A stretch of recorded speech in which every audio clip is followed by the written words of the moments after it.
আপনারা অবাক হবেন, প্রিয় নবী সাল্লাল্লাহু আলাইহি সাল্লাম আল্লাহর কাছে বহু দোয়া করেছেন। এত দোয়া করেছেন যে তার দোয়ার সংকলনগুলো অনেক মোটা মোটা বই হয়।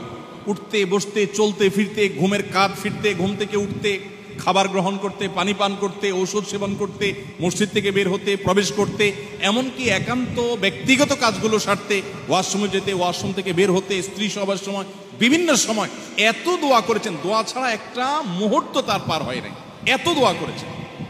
ইন্টারেস্টিং বিষয় হলো, একটা দোয়াও আমি পাই নাই আজ পর্যন্ত যেখানে নবী করিম সাল্লাল্লাহু আলাইহি ওয়াসাল্লাম আল্লাহর কাছে দোয়া করেছেন, আল্লাহ আমার সম্পদ আপনি বৃদ্ধি করে দিন, বা আমাকে অনেক সম্পদ দান করুন, আল্লাহ আমাকে অনেক পাওয়ার দান করুন, আল্লাহ আমাকে অনেক পদ দান করুন, আল্লাহ আমাকে অনেক টাকা পয়সা দিয়ে দেন, অনেক অ্যাসেট ব্যাংক ব্যালেন্স দিয়ে দেন, অনেক জমি জমা দিয়ে দেন। এরকম একটা দোয়াও তিনি করেন নাই, আমাদেরকে শেখানো নাই।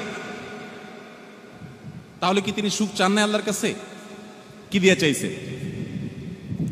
তার সুখ চাওয়ার দোয়াগুলো হলো, আল্লাহুম্মা ইন্নী আসআলুকাল আফওয়া ওয়াল আফিয়া ফিদ দুনিয়া ওয়াল আখিরা। আল্লাহ, দুনিয়া এবং আখিরাতে আপনার কাছে আমি সুখ চাই, সমৃদ্ধি চাই, প্রশান্তি চাই, সচ্ছলতা চাই। আল্লাহ রব্বানা আতিনা ফিদ দুনিয়া হাসানা, আল্লাহ দুনিয়াতে আমার জন্য কল্যাণ দান করেন। ওই যে কল্যাণ কুড়ের ঘরে যদি হয় সেটাই দেন।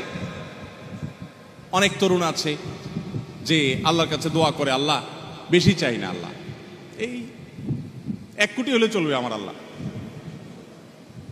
একটা ফ্ল্যাট বুকিং দেবো ঢাকায়, আর চলার জন্য গাড়ির দরকার না, একটা ভালো বাইক হলে চলবে, আর আল্লাহ একটা ব্যবসা বাণিজ্য করার জন্য 20-40 লাখ টাকা পুঁজি হাতে থাকলে চলবে, আল্লাহ 1 কোটি জাস্ট বাস।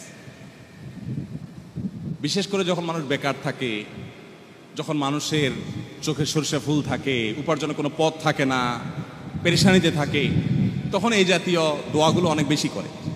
অনেক তরুণরা আমাদের কাছে প্রশ্ন লেখে যে এরকম দোয়া আল্লাহ তাআলার কাছে করা যাবে কিনা। তো এগুলো কোনো সঠিক দোয়া না, কারণ ওই 1 কোটি আল্লাহ তাআলা আপনাকে দিলেন, দেওয়ার পর এমন এক রোগ দিলেন যেটাতে লাগবে 1 কোটি 10 লাখ। কি বলেন, তাহলে আপনি সুখী হবেন?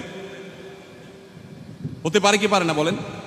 ওই যে কোন যুবক নাকি দোয়া করেছে, এটা গল্প আছে না, বেশ প্রসিদ্ধ, যে আল্লাহ এমন একটা লাইফ চাই যে 2 হাত ভর্তি টাকা থাকবে আর আশেপাশে শুধু নারী আর নারী থাকবে।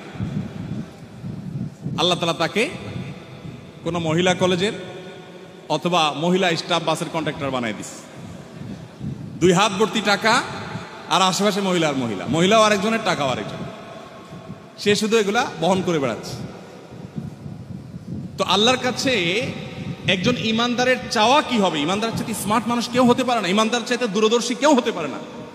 ইমানদার আল্লাহর কাছে বলবে, আল্লাহ তুমি কি আমাকে 1 কোটি দিয়ে সুখ দিবা, না 1 লাখ দিয়ে সুখ দিবা, না কোনো লাখ ছাড়া সুখ দিবা, না 1 বিলিয়ন ট্রিলিয়ন দিয়ে সুখ দিবা, তুমি জানো, আমি তোমার কাছে সুখ চাই, সুখ। এ হলো ইমানদারের দোয়া।